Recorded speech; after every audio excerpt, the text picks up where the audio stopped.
Malam teman-teman, berjumpa kembali di Tanya Mentor. Malam hari ini edisi tanggal 10 Juni 2020 bersama saya Eriki Thomas. Malam hari ini kita akan kedatangan seorang narasumber yang luar biasa. Beliau seorang yang memiliki beberapa bidang bisnis yang cukup sukses.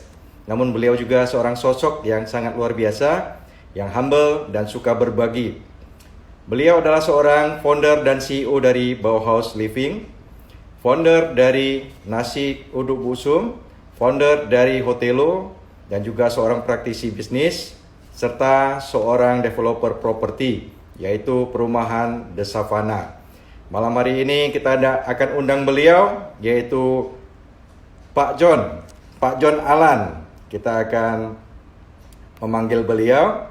Baik teman-teman yang sudah hadir, terima kasih. Mari kita malam hari ini akan simak bersama bagaimana kisah sukses seorang Pak John membangun bisnisnya. Kita boleh belajar dan kita boleh bertanya kepada beliau mengenai tips-tips bisnis yang beliau lakukan. Bisa menjadi pelajaran bagi kita semua. Ya, halo teman-teman semua. Halo Bro Ryan. Saya akan menyapa semuanya. Martin Lim 168, Andre E. Jackson, Edwin Sim J, Kurios, If Abstract, halo, Rida Karli Mahwatrawati, ya halo, selamat bergabung. Henry 01107, Seto Hills, ya, gede banget, mental sukses, ya harus sukses. Ya, ini Pak John Alan, kita akan segera memanggil. Bergabung.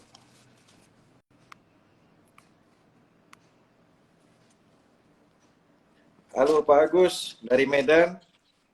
Halo, Ya, Pak John, halo. Apa kabarnya Pak John?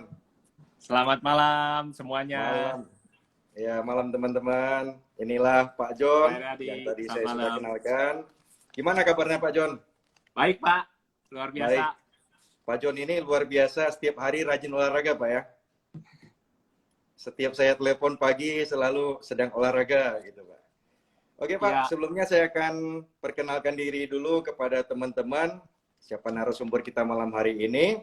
Inilah Pak John, beliau adalah founder dan CEO dari Bauhaus Living, owner dari Hotelo, ya, owner dari Nasi Uduk Busum, bisnis praktisi dan juga property developer, yaitu perumahan The Savannah ya Pak ya. ya. Ya, itu yang bisa saya perkenalkan Pak. Mungkin ada tambahan dari Pak John supaya teman-teman bisa lebih mengenal Pak John. Baik, terima kasih Pak Riyadi. Selamat malam Pak Riyadi. Semangat pagi Malam. Pak. Semangat Pak. Terima kasih banyak atas kesempatan yang diberikan kepada saya, juga kepada platform Tanya Mentor ya. Tanya Mentor ya, ini foundernya Pak Anton Teddy bersama kok Tommy Wong ya, kalau nggak salah Ya, ya, Pak benar. Riyadi. Ya, salam kenal juga buat teman-teman semua. Pak Anton Teddy, terima kasih sudah bergabung. Di sini ada juga tim saya, teman saya dari Singapura nih Pak, ikut kayaknya nih. Wah, luar Tadi biasa. tadi Selamat yang bergabung. kurios ya. Iya, Oke, iya. terima kasih, semangat buat semuanya. Jadi malam hari ini saya akan coba bincang-bincang santai aja Pak Riyadi. Jadi Iya, tentang Pak. perjalanan hidup saya, ya boleh dikatakan selama lebih kurang 25 tahun ya, 25 tahun deh kurang lebih Wah, Pak. Jadi iya, Pak. dari usia saya 17 itu memang saya sudah beraktivitas melakukan transaksi jual beli Pak. Cuman Wah, waktu itu lagi di kuliah Pak. Jadi di kuliah kita bergerak, kita bidangnya di desain komunikasi visual Pak. Jadi kalau teman-teman sekarang lagi tren konten, nah itu copywriter, nah itu memang biasanya jebolan-jebolan dari desain komunikasi visual, Pak. Kira-kira oh, seperti itu, Pak Riyadi. iya, Nah, Pak. jadi awal saya mulai aktivitas saya, karir saya di bidang fotografi, Pak. Fotografi untuk agency advertising. Jadi memang saya geluti bidang itu lebih kurang sekitar, saya kalau nggak salah fotografi itu dari 1998 Pak. 1998 saya. Nah, di situ saya motret, kemudian saya maju, bertumbuh, nah sampai akhirnya kita buat studio. Nah, di situ juga saya mulai jalankan kos-kosan saya, Pak. Nah, memang kos-kosan dulu sempat ada beberapa dari peninggalan dari orang tua, berapa room, akhirnya saya coba ekspansi, Pak ya. Memang ini saya akui, memang ada keterlibatan dari orang tua saya juga, artinya sudah tersedia berapa room, namun saya karena memang itikat, maksudnya kemauan bisnis saya yang kuat, jadi dari sana target saya hanya beberapa room ya, waktu dulu awal kita mulai hanya mungkin 15, mungkin ya sekitar 15-an, sampai akhirnya terakhir sempat 95 room Pak, kurang lebihnya. Wow, Nah, banyak cuma Pak. memang ya, cuma memang karena saya ekspansi hotel, akhirnya saya coba modifikasi Pak. Di area yang seluas 1000 meter itu, space kos-kosannya kita coba minimize, terus untuk kita ekspansi untuk yang hotel Pak. Nah, jadi fotografi itu saya mulai 1998, lalu di 2005 itu saya coba jalankan produksi sofa Pak. Itu juga nggak sengaja Pak Heriadi. Jadi kita motret di showroom furniture, terjadi diskusi dengan manajer operasionalnya yang yaitu masih adiknya owner. Jadi mereka kekurangan subkontraktor Pak. Zaman itu produksi sofa L ya, yang lumayan laris dan memang best seller. Jadi tapi produksinya itu disubkan ke orang Pak. Nah itu kurang tenaga produksinya. Akhirnya saya coba bantu. Nah kemudian dari sana kita bertumbuh sampai akhirnya saya buka interior design dan kontraktor Pak di 2005 Pak. 2005 gitu. Nah sampai sekarang. Lalu setelah itu sebenarnya di tengah-tengah itu saya ada, kalau nggak salah saya menjalankan sempat outsourcing dan salon kecantikan. Namun memang bukan karena memang di sini memang artinya ini ya. Kadang kita punya ambisi tapi kita tetap harus realistis, Pak. Contohnya ketika kita senang mengelola perusahaan, zaman itu saya kan aktif di bisnis coaching, Pak. Nah, dengan strategi-strategi yang ada, kita semangat, kita jalanin, omsetnya bagus, Pak. Salon ya, salon omsetnya bagus. Kemudian apalagi Pak, operasional juga berjalan dengan baik. Namun sewanya Pak, sewa tempatnya itu di gedung yang cukup tinggi, dan Sabtu Minggu gedung perkantoran itu libur Pak. Jadi mau tidak mau kan harusnya salon itu Sabtu Minggu buka. Iya. Jadi ini libur. Ramenya Sabtu Minggu Pak ya. Ya. Nah itu kemudian saya sempat jalankan outsourcing security yang saya pernah ceritakan di beberapa acara saya sebelumnya. Itu juga banyak Pak, kita taruh di beberapa tempat wisata, timnya juga membernya banyak ya, tenaga-tenaga kita. Nah memang cuma memang kendalanya itu Pak, kadang-kadang orang itu lebih senang merekrut sendiri, karena kan kalau dari kami ini Pak, kan mereka kena biaya fee-nya, anggap UMP, upah minimum provinsi zaman itu, anggap sekitar 2,4 waktu itu ya, atau 2,2. Nah, biasa dengan menggunakan jasa kami, akhirnya jadi 2,7. Nah, seringkali kan kalau 1-2 personil mungkin tidak seberapa, Pak. Tapi begitu personilnya sudah puluhan kan jadi cost buat perusahaan tertentu, Pak. Nah, demikian. Nah, jadi akhirnya itu saya serahkan kepada partner saya. Lalu yang salon memang akhirnya berjalan lebih kurang 1 tahun, kita nggak lanjutkan. Nah, dari situ kita sempat juga nasi uduk saya jalankan sampai sekarang. Nah, memang nasi uduk ini cukup baik, cuma memang terkait COVID ini belum sempat kita buatkan sistem online, Pak Heriadi. Nah, akhirnya mau tidak mau kita stop dulu. Nah, ini sinyalnya agak ini ya, Pak Heriadi ya. Ya, lanjut Pak. Oke. Nah, kemudian di perjalanan itu kira-kira di 2000 sekarang 2018, kira-kira 2013 2014 saya coba menjalankan developer Pak, usaha developer kita bangun cluster, nggak banyak Pak, lebih kurang sekitar 27 unit rumah di daerah Tangerang Selatan. Ya memang sebenarnya ini juga boleh dikatakan dadakan Pak, nggak di prepare, namun karena kita pikir space-nya terlalu banyak, terlalu besar, kita pakainya sebagian, akhirnya kita coba kondisikan, kita berdayakan untuk cluster Pak. Gitu. Nah, jadi dari sana tetap yang berjalan sekarang adalah yang interior design konsultan dan kontraktornya, nasi uduk, kos-kosan, kemudian hotel, serta developer Pak. Developer ini relatif baru. Namun kan kalau bisnis developer ini kan per periode Pak. Artinya begitu kita terjual habis semua kan kita target 2 tahun, 3 tahun habis. Artinya kita harus mencari lahan baru Pak. Nah, lahan baru ini kan yang memang perlu filter kita, mungkin lokasi, harga, ya ketika lokasinya bagus harganya kadang nggak masuk. Nah itu yang kadang-kadang memang nggak bisa cepat Pak. Jadi kita sampai menemukan lahan baru kita lanjut. Kira-kira gitu Pak Eriadi. Baik Pak John. Pak John, ada 2 hal yang menarik yang saya dapat dari tadi Pak John cerita. Yang pertama adalah outsourcing itu Pak.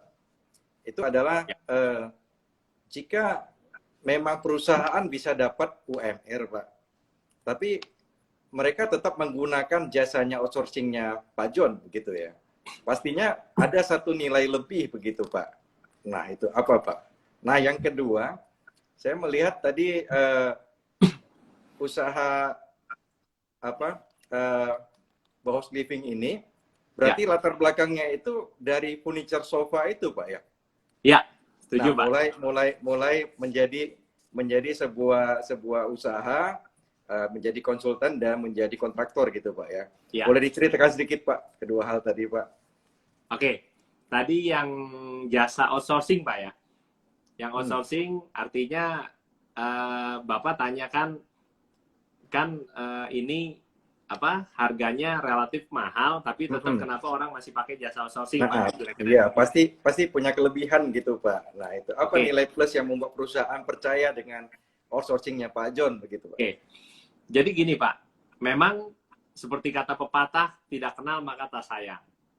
Ya, memang itu saya berpartner dengan partner saya waktu itu, beliau HR manager di Mitra Adi Perkasa, Pak. Kalau Bapak tahu Mitra Adi Perkasa itu bukan nama baru, itu yang PT dari Food Hall ya, Sogo. Nah, itu jadi memang perusahaan yang cukup punya nama, Pak. Ya, nah, beliau relasinya pun cukup baik. Jujur, pada saat saya menjalankan outsourcing itu, kita naruh di site yang cukup baik Pak. Di antaranya Bapak kalau tahu Batu Night Square Malang itu tenaga outsourcing dari kami Pak. Kemudian Bapak kalau tahu LBH Mawar Saron itu punyanya Om Hotma si Tompul Pak. Pak Hotma ya. Karena beliau sudah relatif ini dipanggilnya sama kami Om Hotma.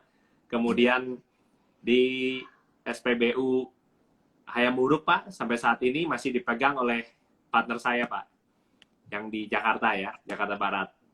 Nah jadi memang secara site customer itu cukup ini Pak, cukup baik ya, karena relasi. Nah kemudian selain relasi, jujur Pak kalau kita kalau untuk perusahaan-perusahaan yang memang udah skala besar, mereka kan butuhnya fix Pak, artinya cost-nya fix. Ketika mereka rekrut sendiri, mereka training, itu kan ada cost-cost lainnya. Nah, cost training, kemudian mungkin ya seragam dan lain sebagainya untuk security, Pak. Nah, kalau di kami ini kan mereka sudah dapat semua, jadi mereka hanya bayar bulanan, di situ udah ada, bulanan itu udah meliputi biaya seragam, untuk 2 kali, 2 set, kemudian untuk THR mereka. Jadi perusahaan udah nggak pusing, Pak, mikir THR. Dan kapan saja perusahaan nggak berkenan dengan tenaga sumber daya itu, bisa minta gantikan ke kami, Pak. Kami langsung proses. Biasanya seperti itu, Pak. Ya, artinya berarti bisa dikatakan perusahaan-perusahaan ini percaya juga karena ada nama baik dari outsourcing ini, Pak ya. Ya, ya, Integritas itu sebenarnya sangat dibutuhkan untuk kita ya, memulai sebuah usaha gitu, Pak ya. ya. Benar. Setuju, Pak. Baik, Pak. Berarti masih berjalan, Pak, ini outsourcingnya, Pak ya? Masih, Pak. Masih Cuma ya? memang gini, Pak. Kita kalau saya dengan partner saya ini hubungan sampai sekarang baik, Pak, sangat baik. Bukan berarti kita selesai terus tidak baik. Bahwa dalam sebuah hubungan itu ada gesekan-gesekan itu wajar, Pak. Tapi yang terpenting adalah bagaimana kita sama-sama menyikapi gesekan itu, Pak. Bukan berarti terus, wah ada gesekan, terus kita bubar atau kita bagaimana mempengaruhi hubungan. Artinya kita saling menyikapi dengan positif. Nah, bedanya cuma kalau mungkin ya itu, Pak. Nanti mungkin sebagai di tengah-tengah saya akan sisipkan juga bahwa sebenarnya kan ketika kita mulai menjalankan usaha, sebenarnya kan yang membedakan kita dengan orang lain adalah speed-nya, Pak. Speed-nya. Ketika kita tahu SOP-nya, contohnya, pada saat kita belajar bawa motor deh, Pak. Bawa motor pertama kali kan mungkin takut jatuh, Pak, miring-miring gitu kan, Pak. Benar. Iya kan, Pak? Lama-lama Ya. Bapak udah ngegas. Lama-lama, kalau udah biasa, Bapak bisa sambil ngerokok. Kan gitu, Pak? Lah, Ya, saya benar, sekarang kalau bawa mobil, Pak, kita sambil, bukan telepon, Pak. Kita bisa sambil WA, Pak. Padahal bahaya. Nah, makanya sekarang saya minggir dulu, Pak. Nah, itu kira-kira, Pak. Jadi, ketika saya menjalankan bisnis beberapa dengan metode pelatihan bisnis ya, bisnis coach yang saya ambil, akhirnya saya udah begitu fasih, kita terapkan strateginya yang saya sekarang terapkan di Instagram saya, Pak. Itu saya coba tuangkan sebagai praktisi, saya sudah jalankan sekian hampir ya 15 tahun, Pak. Jadi maksud saya itu benar-benar proven, Pak, terbukti. Maka saya yang jago, yang dahsyat itu si Brad Sugar, Pak, kalau menurut saya, bukan saya. Artinya Brad Sugar itu pendirinya, Pak, dari Australia, master ininya, Pak, yang pendirinya Action Coach. Jadi itu dahsyat memang. Nah, saya hanya menerapkan ilmunya dengan sungguh-sungguh. Itu aja, Pak Riyadi. Baik. Nah, Pak, yang kedua tadi, Pak. Nah, itu kan memulai satu usaha, sekarang udah 15 tahun, Pak ya, bawa host living ini ya. Ya. Nah, itu bermula dari coba-coba hanya karena di foto furniture sofa gitu, Pak ya. Nah, itu gimana ceritanya, Pak? Akhirnya bisa jadi sebuah usaha yang boleh dibilang ini adalah core bisnisnya Pak John Alan sekarang, Pak ya. Ya, jadi sebenarnya gini, Pak. Dulu orang tua saya background-nya memang furniture. Nah, tapi saya melihat apa sih peluang yang bisa saya buat lebih baik. Dulu orang tua saya selalu berpesan gini, Pak, bahwa kalau anak orang tuanya supir, minimal anaknya itu jadi pilot, Pak. Jadi pilot lebih tinggi, Pak ya. Iya. Jadi bukan nyupir lagi, tapi minimal nyupir pesawat, Pak. Iya. Oke, Pak. Jadi udah 15 tahun, Pak. Nah, awalnya jadi karena nasihat orang tua itu makanya memulai bisnis host living ini, Pak ya. Iya. Nah, itu gimana ceritanya, Pak? Maksudnya berjalan ya 15 tahun pastinya ada suka, ada duka begitu, Pak, memulai bagaimana jatuh bangun. Jadi kalau cerita suka duka sebenarnya semua bisnis sama. Ketika awal kita jalankan pasti ada proses, Pak. Nah, di awal saya coba jalankan usaha ini, memang yang seperti kemarin saya sampaikan di acara saya juga, bahwa sebenarnya kita harusnya punya lapisan, Pak, kue lapis. Nah, itu pun sebenarnya di awal saya nggak bisa menerapkan itu, atau belum menjalankan itu. Sehingga sempat boleh dikatakan berdarah-darah, Pak. Nah, pada saat awal kita jalankan, kemudian timbul lah, Pak. Waktu itu usia saya masih 20 lebih deh, Pak. 27, 28 ya kira-kira. Jadi memang ambisinya masih besar, kemudian kita ternyata begitu kita jalankan lebih kurang 6 bulan awal itu bagus, Pak, omset apa. Nah, akhirnya kita coba ekspansi, Pak. Nah, salahnya kalau yang kemarin-kemarin saya katakan kita harus punya kue lapis, Pak.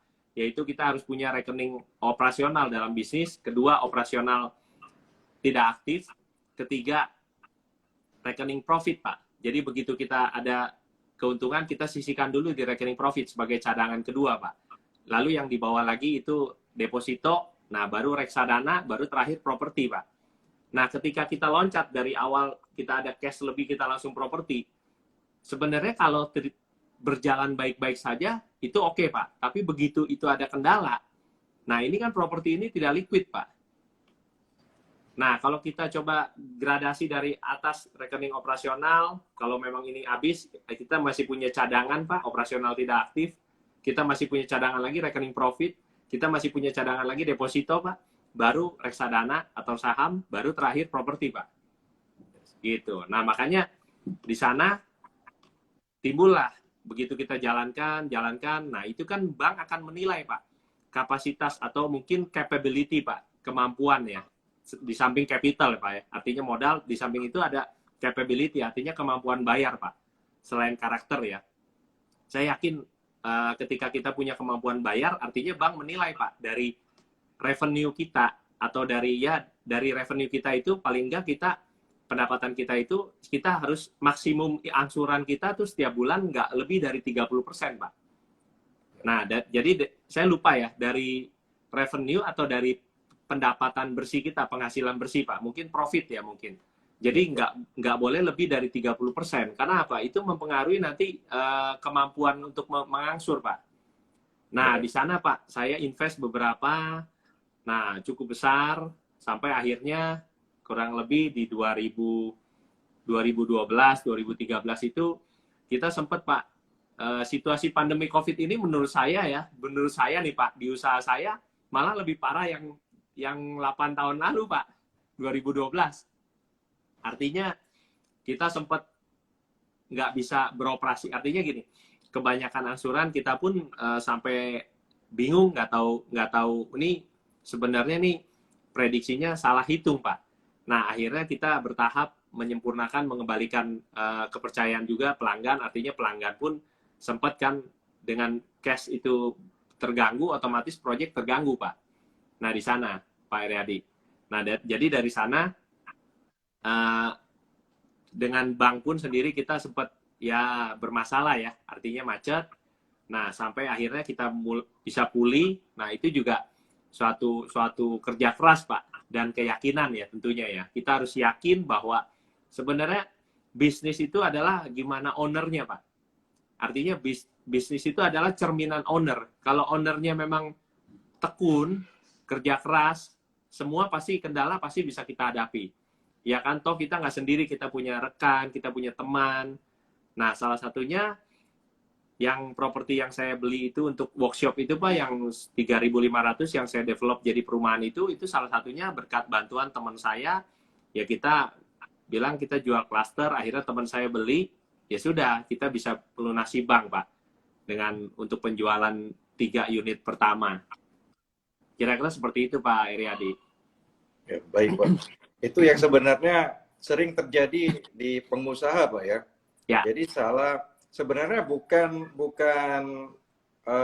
menggunakan cash-nya dengan hal-hal yang tidak benar, Pak ya. Tapi hanya dengan salah invest atau salah mengalokasikannya saja pun bisa membuat masalah untuk usaha kita. Nah, begitu, Pak. Nah, itu banyak juga terjadi sepertinya di para pengusaha yang ada, Pak. Nah, itu bagaimana sikap mental sebenarnya Pak John untuk bisa keluar daripada itu, Pak? Kan tidak sedikit juga, Pak, yang begitu ketemu masalah begini, ada yang bahkan lari, ada yang tidak bisa menerima kenyataan, begitu Pak John. Nah, ini Pak John bisa lewati sampai pada hari ini, saya pikir satu proses yang luar biasa, Pak. Mungkin bisa di-sharingkan kepada kita, Pak. Sebenarnya memang itu, Pak. Yang penting gini, Pak, kuncinya ya, kita jadi orang atau jadi pengusaha itu harus punya tanggung jawab, rasa tanggung jawab. Artinya apa? Masalah itu pasti kan ada solusi, Pak. Tinggal solusi itu cepat atau lambat. Bahkan kalau saya boleh jujur, Pak, dulu pada saat pas saya mengalami masalah sulit-sulitnya itu, mantan saya, Pak, yang sekarang jadi istri saya ini, di kuliahnya itu, accounting-nya, dia ada sebuah buku, di disampaikan bahwa sebenarnya ciri-ciri perusahaan yang bangkrut nih, sudah mau bangkrut. Bayar supplier lama, nggak bisa bayar angsuran. Kemudian apalagi ya? Ya, pokoknya ada 5 ciri, Pak. Itu semuanya ada di saya, Pak. Di perusahaan saya pada saat itu. Nah, makanya luar biasa, Pak. Tapi saya dengan penuh keyakinan bahwa ini nggak ada masalah kok. Ya, kita masih punya aset. Artinya itu, Pak. Kalaupun kita lepas pun kita menderita rugi nih. Artinya ya rugi dari harga pasar sekarang. Sebenarnya dari harga beli pun sudah untung, Pak. Sebenarnya. Cuma kan ya wajar ya, Pak. Kalau kita jualan, kita mau jual lebih kan. Tapi kalau pembeli mau beli, kalau bisa kurang. Kan gitu, Pak. Semurah mungkin. Jadi ini memang menarik. Nah, di situ saya coba sampaikan juga kepada teman-teman di sini yang baru mulai ataupun yang sekarang kebetulan terdampak. Ya, tolong bersikaplah positif. Dengan kita memiliki sikap mental positif, saya yakin masalah pasti ada solusinya. Tinggal kan teman-teman nggak sendiri. Ya, punya teman. Dan saya yakin, Pak. Contohnya sekarang, Pak. Sekarang makanya tadi saya bilang, saya katakan kan saya punya 4-5 usaha, semuanya ada, Pak. Yang saya katakan kan situasi sekarang ada yang terpuruk, Pak. Ada yang tergelincir, ada yang stabil, ada yang bertumbuh. Nah, saya yang terpuruk ya nasi uduk saya, Pak, nggak beroperasi. Tergelincir, hotel saya tergelincir, Pak. Walaupun okupansinya penuh, tapi kan harganya di bawah, Pak. Kemudian yang stabil yang bawah host ini, Pak, interior desain konsultan dan kontraktor. Gitu. Bahkan saya di tengah pandemi kita closing project yang cukup besar nilainya juga. Jadi memang ya puji Tuhan, Pak. Tuhan memberikan yang terbaik pasti buat cobaan buat umatnya. Mungkin saat-saat yang lalu, 8 tahun lalu saya udah lewatin, Pak. Masa-masa itu kita ditagih setiap bulan dari beberapa perbankan yang berbeda, Pak. Ya kan? Jadi sampai saya cari konsultan yang dalam tanda kutip bahasanya konsultan, padahal ya mungkin perantara bank, Pak. Jadi mungkin kan ya udah nih Anda ada masalah nih, Anda bisa nih bridging namanya, Pak, pinjaman sementara. Tapi itu hati-hati teman-teman. Kita seringkali kalau masalah-masalah seperti itu kita malah jatuh ke lubang yang lebih besar. Artinya sudah jatuh tertimpa tangga. Ya kan kelihatannya nih doping, Pak. Sementara nih kita bisa selamat dari bank dengan pinjaman uang segar, dana segar. Tapi itu kan ada fee-nya, Pak. Fee-nya besar, Pak Eriadi. 10%, Pak. Bahkan sampai 15% di awal. Coba bayangkan. Mendingan kita minjem di multifinance. Gitu. Baik, Pak. Berarti tadi Pak John berbicara dan menceritakan bahwa ketika kita mengalami masalah, cash flow kita macet, dan banyak tunggakan, yang paling penting adalah pertama mindset, Pak ya. Iya. Mindset kita harus benar, iya. Harus positif. Yang kedua memang kita mesti punya itikat yang baik, begitu Pak ya. Kita harus berbicara dengan pihak bank, bagaimana penyelesaiannya, kita punya itikat baik, dan bagaimana kita mencari solusinya, begitu Pak ya. Dan yang terpenting Pak, dan yang terpenting itu ketika bank menghubungi kita harus merespon dengan positif, kita angkat Pak teleponnya. Karena bank kan nggak perlu tahu kita sedang tidur atau kita sedang nyetir. Akhirnya dia butuh dikonfirmasi, Pak. Itu aja, Pak. Karena dia kan harus report ke manajemen. Oh, informasinya bagaimana? Mereka juga kan bertugas, Pak. Bayangkan ketika mereka telepon berkali-kali nggak diangkat, itu udah ada respon yang negatif, Pak. Gitu. Kecurigaan, Pak ya. Iya. Ya, Pak. Yang ketiga tadi itu yang paling bahaya, Pak ya. Itu kita tidak boleh menutup lubang dengan menggali lubang yang lain, begitu Pak? Iya. Mungkin bahasanya, Pak. Iya. Itu sangat membahayakan sebenarnya, Pak ya. Jadi teman-teman harus, nah di sini Pak Eriadi saya katakan di sini kita bisa melihat mana kawan, mana yang bukan kawan sejati. Artinya kalau orang bilang hari gini mana ada sih yang nggak pakai uang? Iya, mana ada yang nggak pakai uang. Tapi percayalah bahwa sebenarnya kalau kita yakini, kalau kita selalu menabur hal-hal baik yang seperti Kotomi sampaikan beberapa waktu di IG live-nya Kotomi, saya rasa jadi saya percaya Pak, respon yang kita terima adalah apa yang kita berikan Pak. Benar. Itu. Benar. Nah, Pak, setelah melewati tahun 2012, Pak, satu tahun yang mungkin sangat berat, tapi namun sangat berkesan mungkin dalam kehidupan Pak John ya, menjadi Ya, sebuah pengalaman yang sangat berharga, yang hari ini sebenarnya bisa memberkati banyak orang, Pak, melalui kisah itu, Pak. ya. Benar, Jadi Pak ya? benar, Pak. Jadi di pandemi ini, Pak, jujur ya, jujur saya katakan, Pak. Sebenarnya saya sedang ekspansi besar-besaran untuk hotel, Pak. Saya planning untuk 100 room. Nah, cuman karena situasi seperti ini mungkin pertama agak lambat speednya, yang kedua jadi roomnya hanya mungkin saya maksimalkan di 80. Tadinya 100 sampai 120, Pak. Nah, kemudian belum lama saya juga ada ambil aset, Pak, di Sumba Timur, Pak. Ini teman-teman di sini ada Pak Anton juga. Boleh Pak Anton Teddy, nanti ketika timnya operasionalnya sudah berjalan dengan baik, Pak Anton itu luar biasa, Pak Anton di Sumba Timur ya. Nah, Sumba Timur itu saya sengaja beli di daerah pantai, Pak, dekat pantai. Teman saya, rekan saya spesialis main tanah di pinggir pantai, Pak. Nah, kalau kita ketahui itu di Sumba Barat, Pak, ada namanya resort. Kalau teman-teman bisa search namanya Nihiwatu Resort ya, the best resort in the world, dia klaimnya, Pak. Itu nginepnya di sana kalau nggak salah sudah berapa ya? Sudah semalam tuh mahal sekali, Pak. Puluhan juta gitu. Nah, jadi memang view-nya bagus dan lain sebagainya. Jadi memang saya di situasi tahun kemarin ini kita baru saja kita investasi di sana dan beberapa investasi kecil lainnya. Jadi sebenarnya boleh dikatakan gini, Pak. Prinsipnya gini, kalau situasi seperti sekarang ya, katakanlah dampak ekonomi dan lain sebagainya, sebenarnya kita sebagai pelaku usaha seharusnya sudah bisa mengantisipasi, Pak. Yang tadi, Pak, yang saya katakan, layer-layer tadi, Pak. Iya kan? Jadi ketika, nah justru kenapa saya bisa ekspansi sekarang, kemarin, Pak, sebelum pandemi, saya ekspansi itu sebenarnya baru, Pak, baru di bulan 12 ya, 11-12 tahun kemarin nih, Pak. Paling baru 4-5 bulan lalu. Karena memang ya layer ini, Pak, akhirnya kita bisa ini kan. Dulu saya belum punya mungkin kita tahu tapi ambisi ya, Pak. Masih muda, Pak.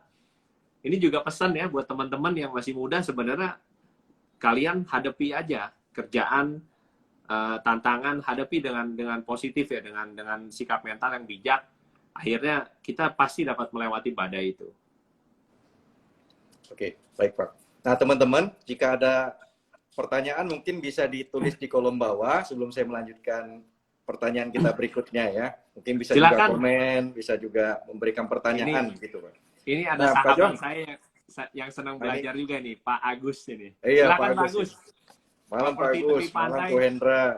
Ya, silakan Bro Hendra. Pak John, ini saya melihat Bau Living House Living ini luar biasa, Pak. Banyak instansi-instansi pemerintah, bahkan saya melihat dari kementerian ada yang memakai jasa Bauhaus Living ini, Pak ya.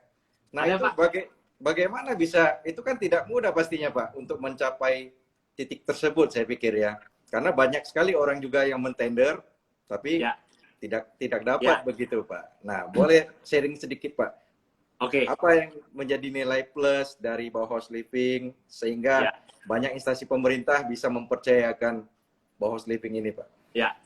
Jadi baik, terima kasih Pak Heriadi. Jadi untuk masuk di kementerian, saya ada di 2 kementerian, Pak. Kementerian Agraria dan Tata Ruang, kedua Kementerian Pertahanan dan Keamanan, Pak. Jadi memang di 2 kementerian ini kita nggak tender karena memang sebenarnya ini juga salah satu kunci ya. Selagi kita masih bisa, masih muda, kita buatlah karya. Buatlah karya Anda yang sebaik mungkin. Suatu ketika Anda pasti akan dilihat oleh orang-orang yang mungkin katakanlah saat ini, Pak, sedang pandemi dan lain sebagainya. Tapi banyak orang di luar sana, Pak, yang masih mencari, Pak. Contoh ya, kalau kita katakan sekarang situasi sulit. Tapi yang bertumbuh juga kan banyak, Pak. Yang memang mereka megang cash juga banyak. Jadi kayak seperti kemarin saya baru dapat closing customer renovasi rumah besar, Pak, lebih kurang 1.500 di Ancol, Pak. Kan lumayan. Jadi menurut saya nggak selamanya krisis itu adalah krisis. Saya masih ingat saya masih ingat dulu 98 ya kalau nggak salah, itu saat krisis Pak, itu kalau nggak salah tuh S Hardware itu malah naik Pak. Dia langsung import sendiri, peralatan-peralatan dia pakai brand sendiri Pak. Itu, kalau saya nggak salah ya. Iya, Pak. Jadi artinya dengan persiapan yang matang, pasti kita bisa melalui segala situasi gitu ya, Pak John. Ya, Nah, ini ada, ya. ada pertanyaan dari Hendra Puan. Boleh ulang lagi sedikit 6 layer yang tadi, Pak? Oke. Pak, tadi Bapak sempat nanya ya nilai plus bawah sleeping ya Pak ya? Iya, benar, Pak. Oke. Nilai tambahnya itu sebenarnya itu bagian dari misi Pak. Misi perusahaan saya itu adalah bagaimana kita menciptakan, memberikan nilai tambah. Jadi produk dan jasa adalah hasil kita, dan terus kita berkomitmen memberikan nilai tambah bagi pelanggan. Nah, di situ dengan misi itu Pak, yang pasti gini Pak, awal kan kita punya visi. Nah, kenapa? Seperti yang Pak Jason, rekan saya, sahabat saya di public speaking, sampaikan pas awal buka, akhirnya sempat mau tutup karena ditinggal karyawan, tapi begitu beliau ingat akan visinya, beliau tetap on track kembali Pak, jalan kembali. Nah, itu tujuannya, kita punya visi. Nah, tadi kalau Bapak bilang, apa sih yang membedakan? Ya, karena kita memberikan nilai tambah Pak pada customer.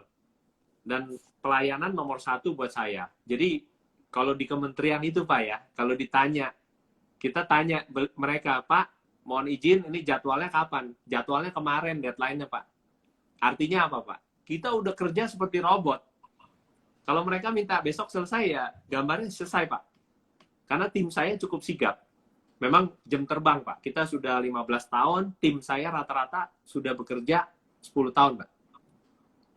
Jadi memang bukan orang-orang baru. Karena memang kalau orang-orang baru kan kita harus alignment kembali Pak, penyelarasan. Oke. Gitu Pak. Pak. Tadi nilai plus tadi itu Pak ya. Sekalipun ya. mungkin harus lembur, harus apa, itulah nilai plus kita mungkin Pak ya. Ya. Nah, Ya. itu Pak. Tadi ada pertanyaan ya Pak Eriadi ya? Iya, Ulangi pertanyaan. Meminta ulang Oke. 6 layer tadi Pak, yang uang pertama, uang ini. Nih ada teman-teman yang baru bergabung juga ya. Jadi 6 layer ya. Kita sebagai pengusaha, kita sudah harus pikirkan ini. Yang pertama, kita harus punya rekening operasional. Ya, rekening. Yang kedua, operasional. rekening operasional tidak aktif atau cadangan. Yang ketiga, rekening profit. Itu rekening profit itu kalau kita ada lebih setelah proyek selesai, sisihkan di rekening profit. Karena kita akan tahu inilah nilai yang keuntungan kita. Nah, silakan dari sana kita mau sisihkan sebagian untuk beli untuk didepositokan, silakan. Nah, setelah itu yang kelima kita bisa belikan reksadana Pak atau saham. Nah, baru yang keenam properti. Nah, hati-hati teman-teman. Properti ini juga kita kalau beli ya, memang segala sesuatu Pak, ya memang kalau orang Indonesia katakan masih aja untung gitu. Nah, dulu kalau saya momentumnya Pak, timingnya pas Pak. Karena memang, nah ini ada mantan tim saya nih menyampaikan yang dari Singapura nih, tim Bohos bisa hebat karena ownernya invest on people ya. Yes. Terima kasih. Nah, jadi gini Pak, properti ini ya, kita harus bisa melihat prospek Pak. Prospek itu bagaimana cara melihatnya? Kita lihat apakah dalam jangka waktu dekat ada perkembangan infrastruktur. Apakah di sana ada pembukaan jalan tol, ataukah ada penambahan fasilitas-fasilitas, contohnya kereta stasiun atau mall, rumah sakit. Nah, di situ kan tentu nilai tambah Pak bagi properti tersebut. Contohnya beberapa waktu lalu Pak, sekitar 5-8 tahun lalu ya, kalau nggak salah kan pada dibuka-buka tol itu, atau 10 tahun lalu ya. Itu lingkungan sekitar itu propertinya langsung naik tuh Pak, harganya bisa 5 kali lipat Pak. Gitu. Ya Kak, ya Pak. Ya. Oke Pak. Pak, bercerita tentang hotel tadi Pak, itu cukup Ya. menarik Pak. Itu bagaimana di masa pandemi seperti ini, orang bingung, sakit kepala, ini Bapak bercerita hotel lo malah membangun ruangan gitu Pak ya. Ya. Menambah. Nah, saya ada melihat videonya Pak John beberapa hari yang lalu, saat Ya, Pak Michael berkunjung ke sana gitu Pak. Bahkan saya ya, dengar cerita begini Pak, sempat ada beberapa saat kekurangan kamar begitu Pak ya, ya, sampai pengunjung ada yang minta kamar dan pengunjung yang ada juga nggak mau ini ya Pak, perpanjang. mau extend ya. Ya, Nah itu gimana ceritanya Pak, kalau bisa sampai begitu begitu berhasil sebenarnya menurut saya Pak, di oke. hotel ini Pak. Yang pasti Pak, pertama-tama kita harus bersyukur Pak. Kita harus mensyukuri Pak, kita diberi sehat dulu. Kedua, itu memang kuasa yang maha kuasa Pak, kuasa Tuhan. Artinya kita berusaha, tapi memang kan situasi demikian Pak. Memang ya kalau ditanya kenapa, barulah Pak. Yang terakhir faktor manusianya. Kitanya nih Pak sebagai leader, di samping faktor yang maha kuasa, memberikan rezeki Pak. Memang kalau orang bilang rezeki udah ada alamatnya, katanya gitu Pak ya. Tapi kalau Iya, yang benar. maha kuasa berkehendak beda kan beda Pak. Jadi memang ada dua faktor Pak. Dulu di webinar saya 2 minggu lalu dengan YouTuber Ruby Pak. Nah Iya. itu yang pertama eksternal, internal Pak. Kedua eksternal. Yang internal ini dari faktor kitanya Pak. Dari sayanya ini sebagai leader, saya membangun tim saya untuk menjalankan bisnis saya. Nah bagaimana? Ya tentunya dari sisi desain, kita desain yang unik Pak, yang berbeda, lebih ke milenial Pak. Dibilang desainnya bagus juga bukannya bagus Pak. Banyak yang lebih mewah, tapi desain kita mungkin pas Pak, klik gitu dengan generasi milenial. Mereka bisa pakai hotel kita sebagai spot-spot foto. Mulai dari lobbynya, kamarnya, mungkin nanti begitu kamarnya perfect sampai 120 Pak, itu ada taman dan lain sebagainya, saya bikin bagus Pak. Gitu. Nah, kedua faktor eksternal Pak. Eksternal ini yaitu kita kerjasamakan dengan salah satu operator startup Pak, yaitu Oyo Pak.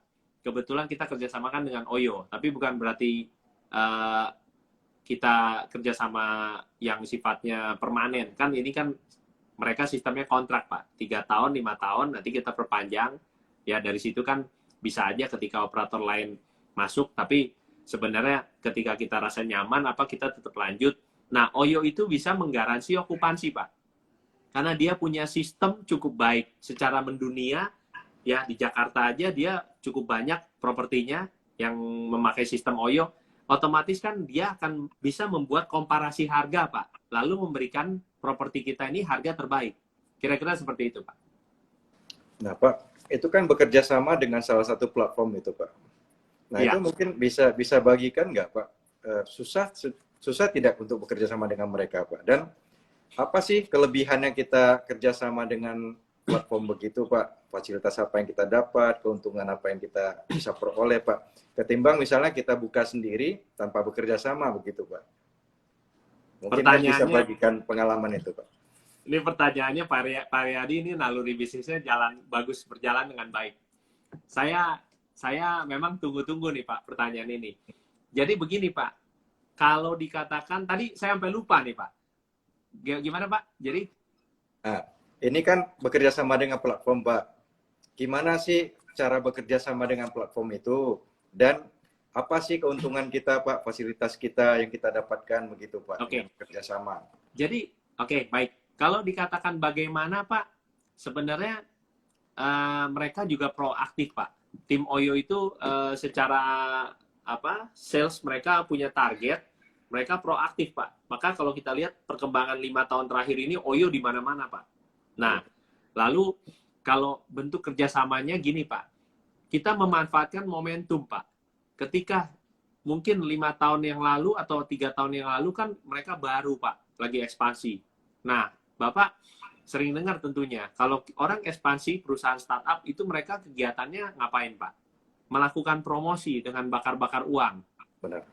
Saya bisa digaransi okupansi Pak, garansi pendapatan 1 room 3 juta Pak.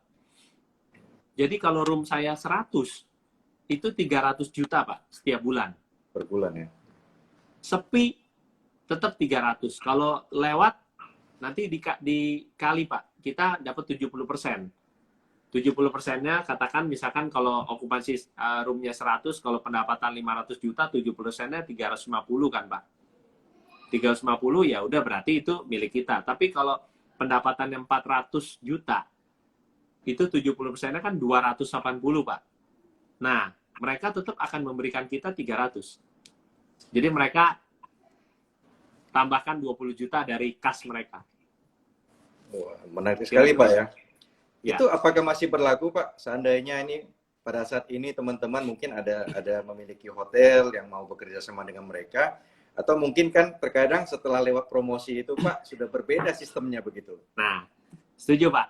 Jadi gini, di situasi pandemi COVID ini, kemarin sementara dia berlakukan minimum garansi sementara ditiadakan karena dianggapnya force major Pak. Artinya ini bencana, bencana nasional. Nah, kalau ke depan pun saya dengar sudah tidak lagi Pak, sudah tidak lagi diberikan minimum garansi, gitu. Hanya yang kemarin-kemarin saja. Nah, itu pun Pak ya, kalau dikatakan beruntung, saya merasa cukup beruntung ya. Saya banyak keajaiban, maksudnya di saat pandemi ini beberapa hotel OYO pun yang OYO kendalikan itu umumnya sepi Pak.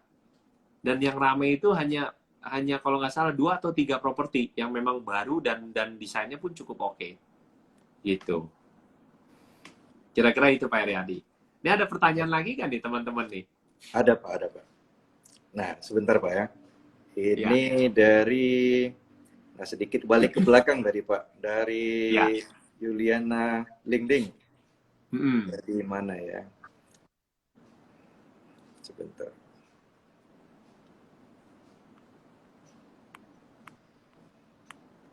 Mengenai teman tadi Pak, kalau tidak salah. Nah, apa arti teman akar menurut Pak John? Apa arti? Teman akar, mungkin yang dijelaskan Kotomi ya, teman yang ada pada saat kita susah itu Pak. Oke, jadi gini Pak, kalau kita bicara pertemanan, yaitu seringkali kan kata pepatah, kita akan bisa melihat siapa. Jadi siapa yang benar-benar teman yang sejati itu adalah pada saat kita susah Pak. Kalau pada saat kita senang, banyak Pak orang yang ngaku-ngaku saudara sama kita. Dan saat kita susah, itu saudara aja nggak mau ngaku Pak. Kira-kira gitu kan Pak? Benar Pak. Sama Pak, saya setuju Pak. Punya pengalaman demikian juga Pak. Memang kita kadang harus bersyukur di saat Tuhan memberikan kita posisi seperti itu, Tuhan sebenarnya sedang menunjukkan siapa sebenarnya teman-teman kita yang memang teman sejati gitu Pak ya. Bahkan ajaibnya, terkadang Tuhan mengirimkan teman-teman yang kita tidak pernah menyangka bahwasanya ini adalah teman yang baik, teman sejati gitu Pak John. Iya. Benar Pak ya? Iya. Oke Pak, kita lanjut Pak. Ini ada pertanyaan lagi dari Pak Agus Kasih Travel. Pak John, bagaimana peluang bisnis smart hotel seperti model Alibaba Flyju Future Hotel? Smart Hotel, Alibaba Flyzu Future Hotel. Jujur Pak Agus, saya belum pernah dengar ini Flyzu. Tapi yang pasti kalau Airbnb aja kemarin sempat terdampak ya, sangat terdampak ya. Saya dengar Airbnb sempat menutup operasionalnya. Airy Room juga ya. Jadi memang balik lagi Pak, yaitu Pak, startup kalau memang dia memang visi misinya jelas, investornya kemarin momentumnya pas pada saat investor itu masuk, itu benar-benar kapasitasnya dahsyat Pak. Tapi begitu yang tanggung-tanggung itu yang seperti kejadian kemarin tuh Pak, beberapa menutup operasionalnya. Iya Pak. Itu. Nah Pak, ini begitu banyak hotel yang menutup ya Pak ya, karena pandemi ini Pak ya. Nah itu menurut Pak John nih ke depan, gimana sih prospek hotel ini Pak? Kan banyak tuh hotel yang tutup. Apakah mereka akan bisa buka kembali di new normal ini Pak? Atau bagaimana? Oke Pak. Kalau menurut saya untuk prospek hotel ke depan masih tetap berangsur-angsur menuju pemulihan, tapi memang perlu waktu Pak. Paling cepat katakan ya, paling cepat untuk pulih mungkin sampai vaksin diketemukan Pak. Sampai vaksin diketemukan, itu udah otomatis. Kalau kita mau jujur katakan, kita bicara restoran lah Pak, di mall dah. Mall buka, tapi kan ibadah buka. Tapi kan anak kecil di tempat ibadah sama orang-orang tua nggak bisa Pak. Hanya orang-orang dewasa yang anak-anak muda. Itu jadi satu persyaratan yang wajib ya Pak. Kemudian mall buka. Mall buka kan otomatis dengan situasi protokol kesehatan standar Kemenkes RI aja atau WHO aja kan itu kita duduk kosong, duduk. Jadi nggak bisa. Jadi tadinya satu meja berempat kan jadi cuma berdua, Pak. Benar, Sudah otomatis kan. Jam operasional kan nggak ditambah, Pak. Kalau kita mau menghitung-hitung kalkulator kan itu otomatis jadi berkurang, Pak, kapasitasnya. Iya kan? Yep. Nah, berarti harus ada strategi lain, Pak. Kita mall itu udah siap harus menjalankan online dan mengebus sistem online-nya dengan baik, Pak. Gitu. Nah, Pak, dengan seandainya protokol baru nih, Pak, artinya mungkin bisa lebih susah daripada sebelumnya, Pak ya. Yang mungkin dulu kalau kamar hotel itu misalnya hanya dibersihkan dengan standar yang sudah ada, mungkin sekarang Ya. mesti dengan disinfektan, Pak ya. Ya, kira-kira demikian, Pak. Halo. Ya, Anaknya, Pak. putri saya. Nah, Pak, untuk Ya. bisnis perhotelan ini, Pak, sebenarnya pengaruh tidak sih, Pak, lokasi kita itu, Pak? Kita bangun itu di mana dengan atau mungkin dengan platform itu kita bisa terbantu, lokasi tidak penting gitu, Pak. Gimana Oke. menurut Pak John? Pak Eriadi, pertanyaannya bagus. Sekali lagi bagus ini. Karena memang dari Oyo sendiri mengakui, Pak, bahwa lokasi hotel saya sangat premium, Pak. Jadi lokasinya sangat premium. Jadi mau tidak mau kapasitas, maksudnya faktornya sangat mempengaruhi. Mungkin dengan situasi dengan karena posisi lokasi strategis 30-40% itu udah sangat mempengaruhi, Pak. Itu. Selebihnya baru sistem kita, terus kemudian kamar kita itu. Desainnya juga gitu, Pak ya. Iya, iya. Nah, Pak, untuk hotel ini, Pak, apa sih kesulitan atau suka dukanya, Pak, untuk menjalankan bisnis hotel ini, Pak? Mungkin orang kan melihatnya, oh Pak John enak, hotelnya mungkin karena lokasinya bagus, tempatnya bagus, dan ada platform yang mendukung sehingga berjalan dengan begitu lancar dan baik. Tapi kan pasti di belakangnya juga tidak semudah yang kita pikirkan begitu, Pak. Benar, Pak ya? Ya. Nah, Benar. apa sih kesulitannya gitu, Pak, dalam membangun hotel dan menjalankan hotel ini, Pak? Kalau untuk hotel, Pak, sama dengan usaha lainnya, mungkin yang sulit adalah sumber daya manusia, Pak. Karena sumber daya manusia itu kita wajib dan kudu training secara berkala. Yang memang kita nggak bisa lepas, katakanlah, oh sudah kita training minggu ini. Kita harus training lagi, Pak. Bahkan kalau Bapak mau tahu sedikit, saya berikan bocoran tentang SOP saya di manajemen Bauhaus itu seminggu 3 kali, Pak. Senin, Rabu, Jumat saya briefing dengan tim. Itu kalau tidak, itu pasti operasional project itu pasti ada yang loss, Pak. Bapak bisa bayangkan kalau di restoran-restoran Chinese food atau seafood yang memang udah high-end, Pak. Mereka briefing sehari 2 kali, Pak. Artinya sebelum buka jam 11 pagi, saya perhatikan ya, mereka briefing, Pak. Jam 10, mereka briefing oleh GM atau manajer operasional. Kemudian mereka tutup jam 3 sore. Nanti jam setengah 6 sore, mereka buka, mereka briefing lagi, Pak. Mereka selalu update, apa sih kendala-kendala yang ditimbulkan selama operasional tadi siang. Contohnya kan gampang aja, Pak. Ketika tamu ada yang komplain atau makanan ada yang kurang enak, macam-macam lah, Pak. Piring jatuh atau apa kan, ya semakin tinggi kelasnya kan semakin tinggi resikonya, Pak.